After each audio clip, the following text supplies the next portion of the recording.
اللہ رب العزت کا شکر ہے کہ مرکز پر دعوت دین بذریعہ خطاب کے حوالے سے فہم دین کے نام سے ایک نیا ڈپارٹمنٹ قائم کیا گیا ہے۔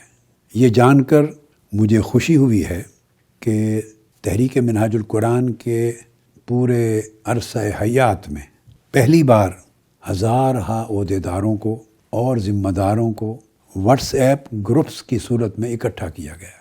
انہیں ایک وسیع اجتماعی نظم میں پرویا گیا ہے جن کی تعداد ہزاروں میں ہے۔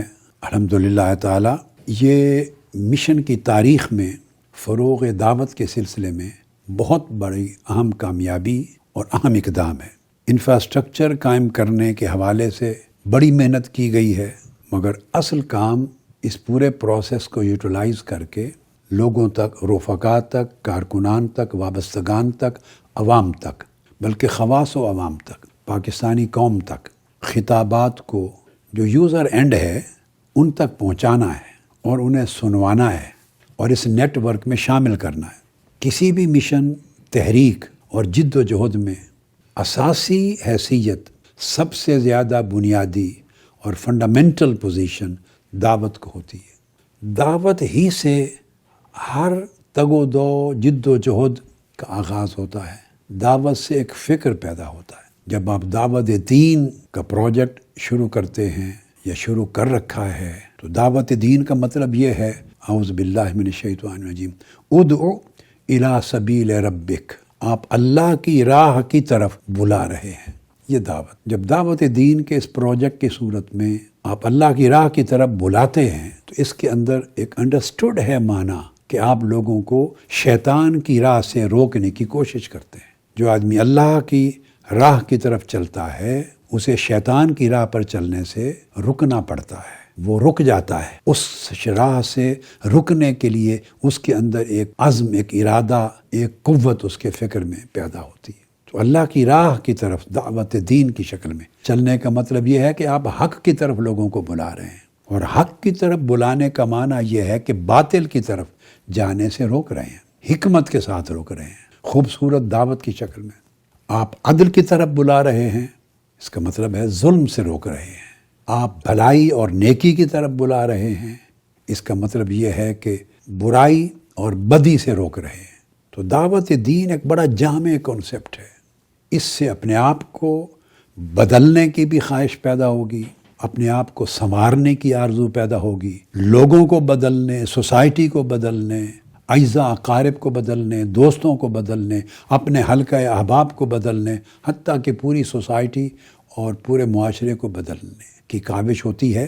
اس کی جو پہلی اینٹ ہے وہ دعوت دین کا عمل ہے۔ ہماری تحریک میں اس کی بڑی بنیادی حیثیت ہے، اور پیغمبرانہ جد و جہد بھی اسی دعوت کے تصور پر قائم ہوتی ہے۔ اور یہ بات ذہن میں رکھ لیں کہ آپ کو اس امر کو یقینی بنانا چاہیے کہ مرکز کی طرف سے جو ویڈیو کلپس لوگوں تک پہنچیں وہ اس کو بار بار سنیں۔ اس میں تذکیر کا عنصر ہے۔ دعوت تذکیر کے بغیر بے اثر ہو جاتی ہے۔ جو دعوت ایک بار کسی کے کان پہ پہنچ گئی اور اسے ریپیٹ نہیں کیا گیا، یہ تذکیر ہے۔ فذکر، بار بار سنائیں، وہ دعوت بار بار پہنچائیں۔ ایک ہی آواز ہے، ایک ہی دستک ہے، بار بار آپ کے کانوں پہ وہ دستک دے، وہ آواز، اس کی گونج، اس کا فہم، اس کا پیغام بار بار آپ کے دماغ تک پہنچے۔ اس دعوت کا جو اندر میسج ہے بار بار آپ کے دل تک پہنچے۔ ریپیٹڈلی جتنا تکرار ہوگا اتنا اس میسج کو، اس دعوت کو آپ کے اندر جگہ ملے گی، آپ کی سوچ میں، آپ کے دل و دماغ میں اس کو سپیس ملے گی، اتنا ہی اس کو دوام ملے گا، اتنی اس کو پختگی ملے گی، اور وہ اتنی گہرائی میں اترے گی، اس کے اتنے اثرات ہوں گے۔ یہ انشور کریں وہ دعوت کا پروسیس نامکمل ہوگا، بے اثر ہوگا، بے فائدہ ہوگا اگر وہ بار بار سنوانے کا اہتمام نہیں کرتے۔ بعض لوگ سوچتے ہیں کہ یہ تو میں سن چکا ہوں، نہیں، اس سوچ کو بدلنا ہے۔ آپ سن چکے ہیں، اس کو 10 بار سننا ہے، اتنی بار سننا ہے تاکہ وہ میسج آپ کے دل و دماغ میں جم جائے، محفوظ ہو جائے۔